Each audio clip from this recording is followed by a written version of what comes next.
আসসালামু আলাইকুম বন্ধুরা, কেমন আছেন আপনারা সবাই? আশা করছি আল্লাহর রহমতে ভালো আছেন। আমিও আলহামদুলিল্লাহ বেশ ভালো আছি। কাছে এবং দূরে, দেশ এবং দেশের বাহিরে যে যেখান থেকে আমার আজকের এই ব্লগ ভিডিওটি দেখছেন তাদের সবাইকে স্বাগতম। আজকের ভিডিওতে আমি আপনাদের সাথে শেয়ার করব ঘরোয়া কিছু উপায় যেগুলো স্ক্যাবিস, চুলকানি ও অস্বস্তি কমাতে সাহায্য করে। তবে মনে রাখবেন, এগুলো মূল চিকিৎসা নয়, শুধু উপশমের জন্য। স্ক্যাবিস পুরোপুরি সরাতে অবশ্যই ডাক্তারকে দেখাতে হবে। স্ক্যাবিস হলো এক ধরনের ছোট রোগ যা ছোট মাইটের কারণে হয়। এতে প্রচণ্ড চুলকানি হয়, ত্বকে ফুসকুড়ি দেখা দেয় এবং রোগটা ছোঁয়াচে, মানে একজনের হলে সহজেই অন্যজনের হতে পারে। তো চলুন কিভাবে এটা নিরাময় করতে পারি দেখি। নিম পাতা ফুটিয়ে সেই পানি দিয়ে গোসল করলে এর চুলকানির জ্বালা অনেকটা কমে যায়। আর আপনি যদি পারেন তো নিম পাতা সাথে তেলাকুচা পাতা, যেটা আমরা গ্রামের ভাষায় বলি, এই যে দেখুন, আমি এখন এই নিম পাতা আর তেলাকুচা পাতা একসঙ্গে পেস্ট করব। আর এর মধ্যে দিয়ে দেব খাবার লবণ, যেটা আমরা বাসায় সবাই ব্যবহার করি। তো এগুলো কিন্তু আমাদের বাড়ির আশেপাশে আমরা পেয়ে যাব। তো এগুলো বেশ সুন্দর করে আপনারা চাইলে ব্লেন্ডারে কিংবা পাটাতে একেবারে পেস্ট করে নিতে পারবেন। তো আমি যেহেতু এখন পাটাটা বের করেছি, ব্লেন্ডারটা নষ্ট হয়ে আছে, তো যার কারণে এখন আমি পাটাতে এগুলো বেশ সুন্দর করে পেস্ট করে নিয়েছি। আপনারা চাইলে যে যার সুবিধা মতো এভাবে পেস্ট করে নিলেই হবে।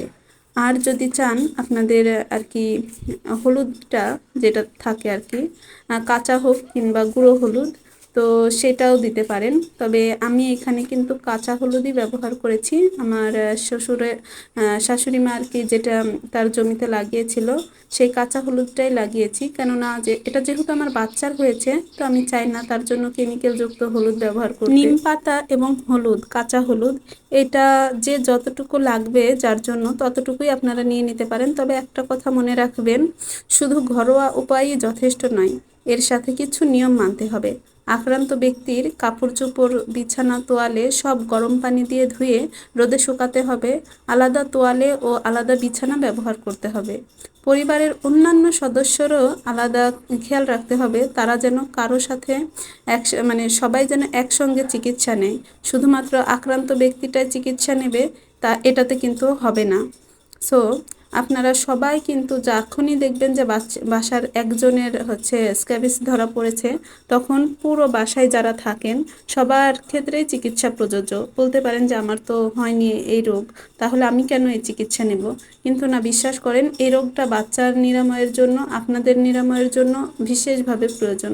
তা না হলে কিন্তু বাচ্চারও সুস্থ হবে না, এর সঙ্গে সঙ্গে এটা কিন্তু পুরো পরিবারে ছড়িয়ে দেবে।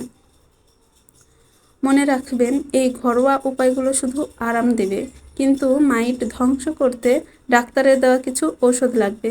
তাই দেরি না করে অবশ্যই চিকিৎসকের সাথে যোগাযোগ করবেন। তো দেখুন, আমি এখানে বাবুর পা থেকে মাথা পর্যন্ত বেশ সুন্দর করে আর কি এই নিম পাতা এবং এই হলুদের পেস্টটা লাগিয়ে দিচ্ছি। তো যাই হোক, ভিডিওটি যদি আপনাদের কোনো রকম উপকারে আসে, তাহলে আপনারা প্লিজ আমার চ্যানেলটিতে লাইক এবং সাবস্ক্রাইব করবেন এবং আপনাদের বন্ধুদের শেয়ার করার মাধ্যমে দেখিয়ে দেওয়ার সুযোগ করে দিবেন। আর স্বাস্থ্য বিষয়ক আরও টিপস পেতে চ্যানেলটি সাবস্ক্রাইব করতে ভুলবেন না। অসংখ্য অসংখ্য ধন্যবাদ যারা এতক্ষণ আছেন। প্লিজ ভিডিওটিতে একটা লাইক দিন, আর আমার ভিডিওটি কেমন লাগলো কমেন্ট করুন। আর আমার ছেলের যেহেতু স্ক্যাবিস হয়েছে, সেটা যেন আমার এবং আমার বড় ছেলের যেন না হয়, তো সেই জন্য কিন্তু আমরা তিনজনই এভাবে পুরো শরীর মেখে তারপর পরিবারের সবার কাপড় আর কি রোদে দিয়েছিলাম, যাতে স্ক্যাবিস থেকে দূরে থাকতে পারি আর কি। তো সেই জন্যই আর কি বলছি, আপনারা যদি চান স্ক্যাবিস থেকে পুরোপুরি সুস্থ হবেন, তো চিকিৎসার পরামর্শও নেবেন। আর সেই সঙ্গে ঘরোয়া এই টিপসগুলো মেনে চলতে হবে।